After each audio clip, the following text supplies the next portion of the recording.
بسم الله الرحمن الرحیم. السلام علیکم. جان خلیل سچرن یو کې تاسو په خدمت کې حاضر دی.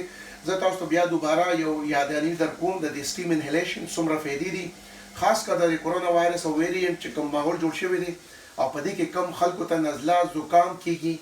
دا ایئر 2020 کې ما تاسو سره شیر کړو. دا سي تاسو په مزه مزه راخې شي خوله بنده کې پوزه باندې په مزه مزه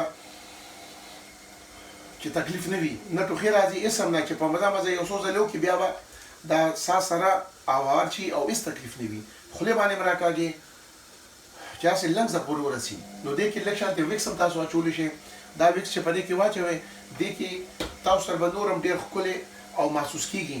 دې سره ساینس کولو شي. دا سه کوم زموږ دي په خوله کې په مړی کې کومه سه اثرات د وایرس راځي هغه سره ختميږي.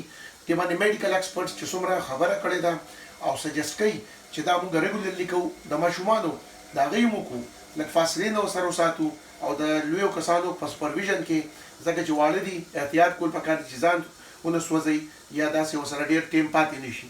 نو دا مې تاسو سره شیر کو، نور سره شیر کې دا د مونږه په ملک د غریب نه غریب انسان او یار یو کس چې هغه د کور کې پارام په خپل تسلی سره کولی شي او د دې ډیره لوی فائدہ ده د ډیرو زیاتو د دې بیمارو د اثراتو نه او د ډیرو دوايانو به الله حفاظت کې وساتي ان شاء الله. دعاګانې بیا ساتي. الله پامان.